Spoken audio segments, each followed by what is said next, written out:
Class 5 English.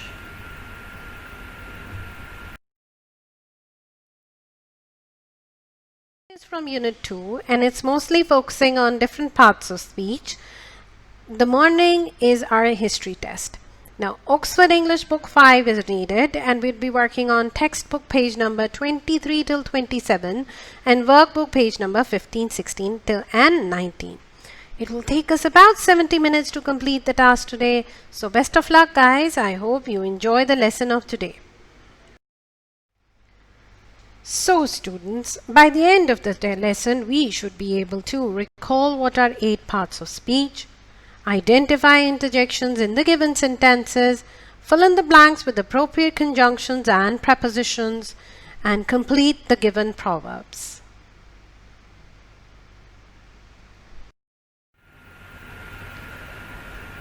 Now let's stop here for a while and see what do you know about parts of speech. What do you think are different parts of speech? Come on, let's think about it and tell your teacher about it. Yes, there are total 8 major parts of speech. Nouns, which is a name of something. Verbs, which show us the action. Adjectives give us more detail about the noun. Adverbs give us more detail about the verbs. Preposition tell us the position of the noun. Conjunctions join 2 ideas together. Interjection shows us the feeling. And pronouns refer to the noun or replace the noun. Well done, everyone. I think you knew at least half of them already. Now let's look at this chart that is showing us all the parts of speech that could be there in a sentence. Now let's read the sentence first and then we will talk about each part of speech in there. The old wrinkled woman was sitting in a chair patiently waiting for her daughter to finish washing the dishes. Well, this sentence has a lot of parts of speech. Now we all know what is the, it's an article. Old and wrinkled is describing the woman, that is a noun. So that makes old and wrinkled adjectives. Then woman is a noun. Was sitting are the verbs because they are describing an action that the woman is doing. In tells us the position of the woman. A is an article. Chair is again a noun because it is a name of an object. Now look at the word patiently. Patiently tells us more about how the woman is sitting, and that is why patiently is describing a verb, therefore it became an adverb. Now look at the word waiting. Again, waiting is an action, that's why it's a verb. For her daughter. For is a preposition. Her is a pronoun that is referring to the woman. And then daughter again is a noun because it's a name of a person. To finish is a verb form that is infinitive. Washing again is a verb and action, and the is an article, and dishes again is the noun because it's a name of an object.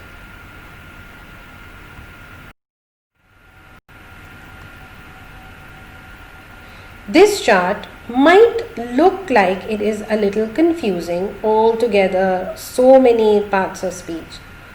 But you can take a picture of it or you can make it by yourself and display it in your room where you would be seeing it every day, and it would help you remember all these parts of speech. I am sure it is going to help you out a lot. Now let's watch this video to understand the 8 main parts of speech.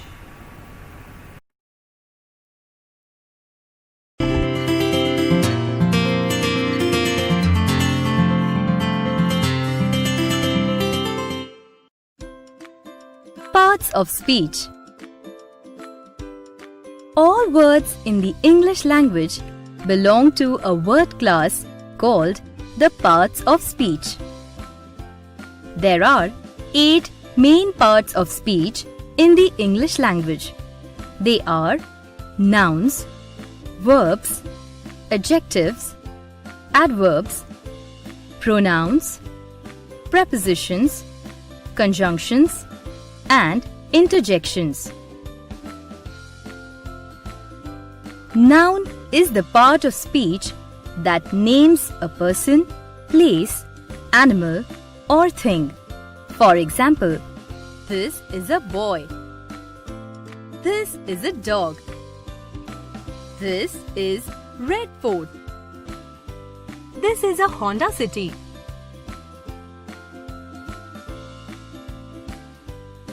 Verb is the part of speech that names actions. For example, Ricky walked to school. The baby is crying.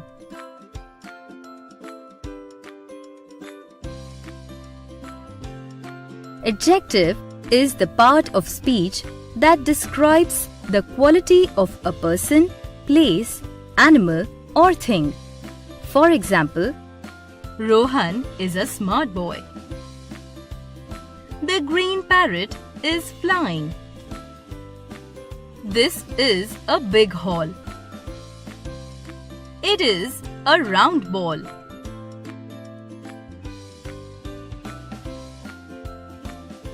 Adverb is the part of speech that adds more information about a verb or an adjective. For example, my dog eats slowly. When he is very hungry, he eats quickly.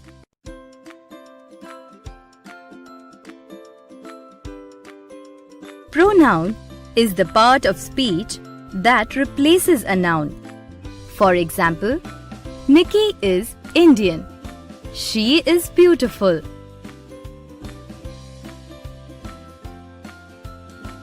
Preposition is the part of speech that shows location or position, time or direction. For example, we went to school on Monday. The train is passing through the tunnel.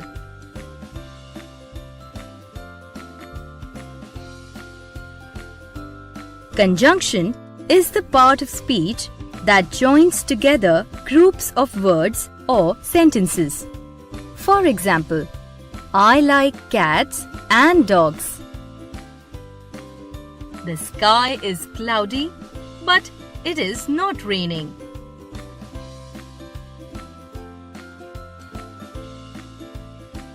Interjection is the part of speech that shows emotion, surprise, or emphasis. For example, ouch, that hurts. Hi, how are you?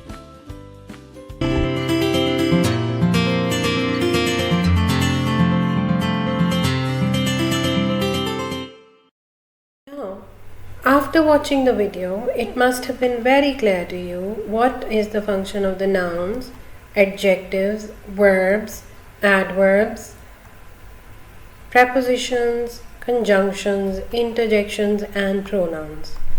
And I hope all these 8 parts of speech are clear. Now, to understand prepositions more in detail, let's watch this video. You already know most of the things about prepositions, but let's revise and let's hope we have fun watching this video.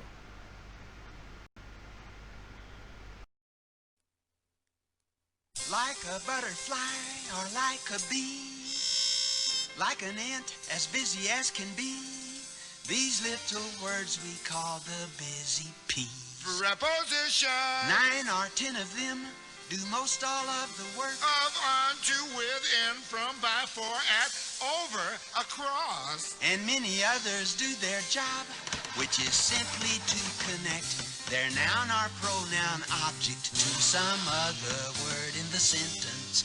Busy peas, if you please. On the top is where you Top are. relates to where. With a friend you'll travel far. With a friend you'll go. If you try, you know that you can fly over the rainbow. Over the rainbow is where you can fly. Busy prepositions, always on the go. Like a bunch of busy bees, floating pollen on the breeze, buzzing over the meadows, beyond the forest, through the trees, into the beehive. Busy, busy bees. Beyond, over, and through. Busy prepositions, always out in front. On the edges, in the crack, around the corner, from the back, in between the action, stating clearly to your satisfaction the location and direction. Prepositions give specific information. Though little words they are, they never stand alone. Gathering words behind them, you soon will see how they have grown into a parade. A prepositional phrase with a noun or at least a pronoun bringing up the rear. A little phrase of 2 or 3 or 4 or more words. Prepositions, attention, forward march. Busy prepositions, always on the march. Like a horde of soldier ants, inching bravely forward on the slimmest chance that they might better their positions. Busy, busy prepositions. In the air, on the ground, everywhere. The sun sank lower in the west. In the west it sank. And it will rise in the morning and will bring the light of day. We say the sun comes up in the east every day. In the east it rises. Busy prepositions, busy, busy, busy. On the top is where you are. On the top. If you try, you know that you can fly. Fly where? Over the rainbow.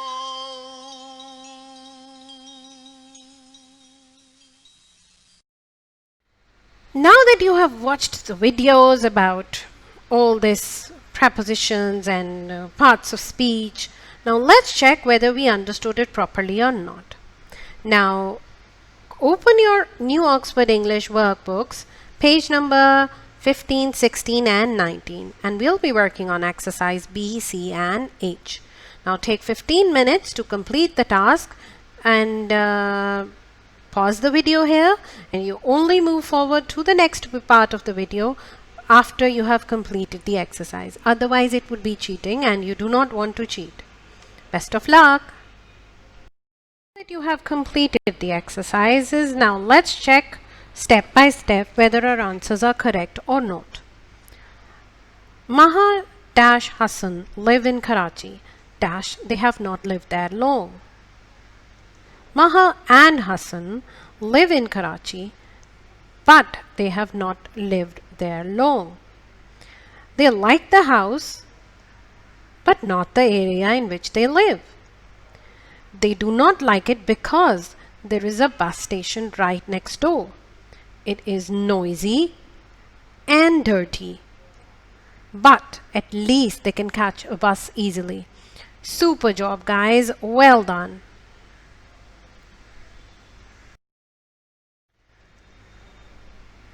They cannot hear the noise when they shut the doors and windows. They will move if the noise gets worse. Now guys, you have done a great job. Now let's move on and see in question number 2, complete the following using when, if, how, that and where. Use each conjunction once and any other words that you wish to. Complete the sentence. Now remember guys, this part of the questions would have all the different answers. So you tell the answers you have written to your teacher and she will tell you whether your answers are correct or not. Remember, no copying.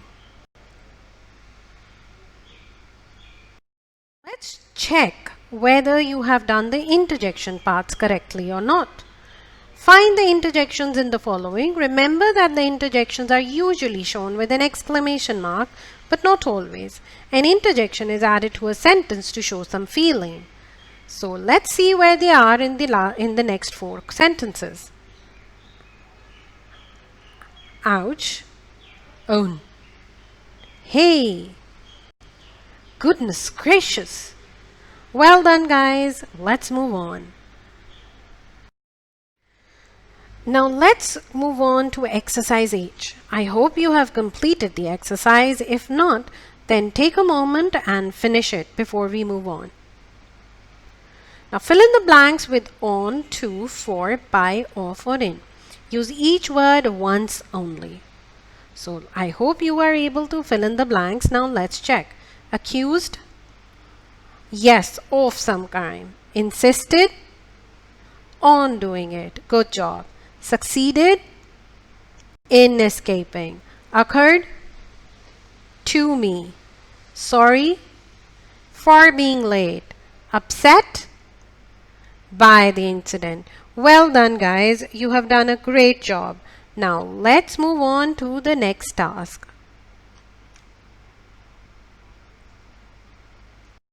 Now that we have talked about the parts of speech, let's talk about the proverbs. What are proverbs? Do you know? Yes, proverbs are sort of traditional sayings that we hear from our elders. Also, they're often metaphorical. They're not literal. You don't literally mean what the proverb says. It just has a metaphorical meaning. Now come to your Oxford English page number 18. This is the workbook, exercise F. Now try to complete these proverbs, and in 2 minutes I will check whether you have answered it correctly or not. Now let's check this work. All's well that ends well. Cut your coat according to your cloth. Don't count your chickens before they hatch. Stitch in time saves 9. All that glitters is not gold. A bad workman always blames his tools. Well done, guys. You have done a great job. Now remember that you have to learn these so you do not forget them. You can't change the wordings of the proverbs.